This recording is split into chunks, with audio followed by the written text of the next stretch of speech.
وآخر دعواهم أن الحمد لله رب العالمين۔ یہ دو باتیں آپ نے ابھی پوچھی ہیں، ایک تو یہ ہے کہ وہ علماء جو پنجابی لہجے میں قرآن پڑھتے ہیں، قرآن مجید کا یہ وصف بیان ہوا ہے بلسان عربی مبین، قرآن عربی زبان میں نازل ہوا ہے اور عربی زبان میں ٹیڑھی میڑھی نہیں، مبین، اس لیے قرآن مجید کو عربی زبان میں ہی پڑھنا چاہیے۔ زین القرآن باصواتکم فإن الصوت الحسن یزید القرآن حسنا، قرآن مجید کو زینت کے ساتھ پڑھو، اچھی آوازوں کے ساتھ پڑھو، جو اس کی زینت کو اور زیادہ کر دیتا ہے۔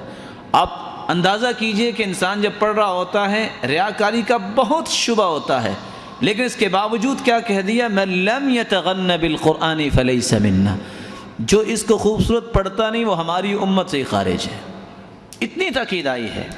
لیکن یہاں میں دو پہلو پیش کروں گا۔ پہلا پہلو یہ ہے، علماء کرام سے انتہائی ادب سے، انتہائی احترام اور اکرام سے گزارش کرنی چاہیے، اور وہ گزارش وہی کرے جس کی وہ بات سن سکے۔ عام بندے کو اس بارے میں کسی پہ کلام کرنے کی ضرورت نہیں ہونی چاہیے کہ وہ اس بات کو خود سمجھے عالم، کہ میں عالم ہوں تو عالم کا مطلب ہے کہ قرآن کے علم کو جانے، جو قرآن کو صحیح پڑھنا نہیں جانتا وہ کیا جانے گا، ایک بات۔ اور اگر کسی کو نصیحت کا موقع ملتا ہے، اکیلے انتہائی احترام کے دائرے میں رہ کے ان سے گزارش کرے کہ قرآن کی آیت آپ نے اس طرح پڑھی ہے، یہ ٹھیک نہیں ہے۔ لیکن جہاں یہ بات کبھی نہ بھولیے گا، ہم صرف چاہتے ہیں قرآن کو قرآن پڑھا جائے، طرزوں میں پڑھنا چاہتے ہو پڑھ لو، کیوں؟ آپ کو شاید اس بات کا علم ہوگا، کچھ باتیں جٹکی بڑی سمجھ آتی ہیں، سانپ نکالنا ہونا تو بین بجانی پڑتی ہے۔ گاؤں دیہاتوں میں اگر صحیح اسلام پہنچایا ہے تو انہی علماء نے پہنچایا ہے، جہاں اردو بولنے والے اور طرز نہ بنانے والے نہیں پہنچ سکے، ایسا ہی ہے نا۔ اس لیے ان کی خدمات کو نہیں اب جھٹلا سکتے، ان کی خدمات ہیں، لیکن چونکہ ہم چاہتے کیا ہیں، خیر، ہم چاہتے کیا ہیں، بلندی، اس لیے قرآن کو نہ بگاڑا جائے۔ بلکہ حقیقت بات تو یہ ہے کہ قرآن کی میں آپ کو مثال کچھ دے دوں تو آپ سمجھ جائیں کہ اذان کو دیکھ لیں، اللہ اکبر، اللہ بہت بڑا ہے، اور اس کو پڑھا جائے اللہ اکبر، ابن باز رحمۃ اللہ علیہ نقل کرتے ہیں یہ جائز نہیں ہے۔ کیوں؟ اکبار یہ کبر کی جمع ہے، اور کبر طبل کو کہتے ہیں، یعنی اللہ بہت بڑا ڈھول ہے، نعوذ باللہ، یعنی اللہ سبحانہ و تعالی یہ جاتے ہیں۔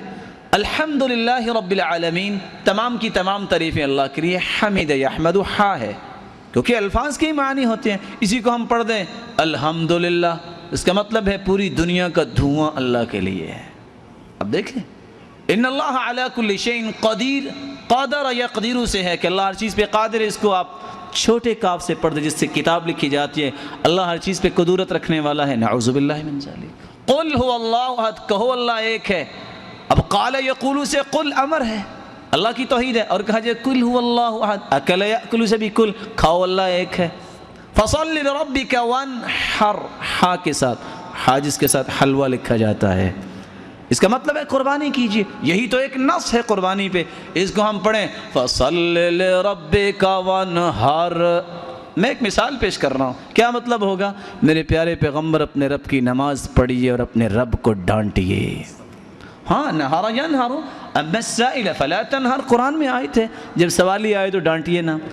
بلکہ میں تو یہ کہتا ہوں کہ حدیث کو پڑھتے وقت بھی انسان اگر خیال نہ کرے تو معنی بگڑ جاتے ہیں۔ میں ایک مثال پیش کرتا ہوں، شاید آپ کے پاس کیسٹیں بھی ہوں۔ حدیث پڑھنے والا پڑھتا ہے التائب من الذنب کمن لا ذنب له، اب التائب من الذنب کمن لا ذنب له کا مطلب ہے جو گناہ سے توبہ کرتا ہے، اس کا کوئی گناہ نہیں رہتا، پاک ہو جاتا ہے، اس نے صرف زبر پڑھی ہے من لا ذنب له، کہ جو توبہ کرتا ہے وہ تو ایسے ہو جاتا ہے جیسی اس کی دم ہی نہیں ہے۔ دیکھیں حدیث کے معنی میں بھی اختلاف آ جاتا ہے۔ کہنے کا مطلب یہ ہے کہ اس طرح کی طرز جس سے قرآن کے معانی میں بگاڑ آ جائے قطعاً جائز نہیں ہے۔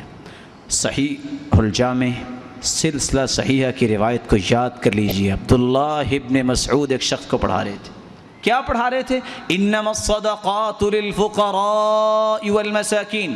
جب اس شخص نے پڑھا، مد نہیں کی، مد کرے نہ کرے معنی میں تبدیلی نہیں آتی۔ ہم نے تو معنی کی تبدیلی کی مثالیں دی ہیں، یہاں معنی میں تبدیلی نہیں آتی۔ عبداللہ بن مسعود نے صاف انکار کر دیا، کہتے ہیں ما ہاکذا اقرأنیہا رسول اللہ کے رسول نے مجھے ایسے پڑھایا ہی نہیں ہے۔ وہ کہتے ہیں یا ابا عبد الرحمن وکیف اقرأکہا، آپ کو کیسے اللہ کے رسول نے پڑھایا بتائیے؟ وہی آیت پڑھی فمدہا، اور مد کر کے پڑھی۔ صحابہ اتنی بھی اجازت نہیں دیتے تھے کہ جس میں مد ہے وہ چھوڑ دی جائے، یہ کیسے اجازت ہوگی کہ جیسے مرضی پڑھ لیں اس کو۔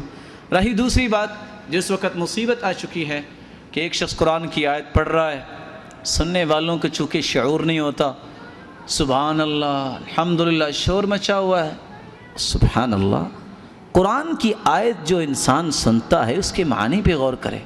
اور صحیح بات میرے بھائی نے بیان کی کہ وہ کہہ رہا ہوتا ہے وَلَهُمْ عَذَابٌ أَلِيمٌ، ان کے لیے دردناک عذاب ہوگا، تو لوگ کیا کہہ رہے ہیں؟ سبحان اللہ، موجاں ہو جان گی یہاں، یہی معنی ہے نا اس کا۔ بھئی جب عذاب کی آیت آئے تو اللہ سے پناہ مانگو، اللہ ہمیں محفوظ فرمائے، جب جنت کی آیت آئے تو اللہ سے سوال کرو، اللہ ہمیں جنت نصیب فرمائے۔ تو یہ جو طریقہ آ چکا ہے یہ طریقہ درست نہیں ہے، یہ قرآن کے ساتھ تلاعب ہے، قرآن کا ایک تقدس ہے، اس کو باقی رہنا چاہیے۔ اللہ ہمیں بصیرت سے نوازے۔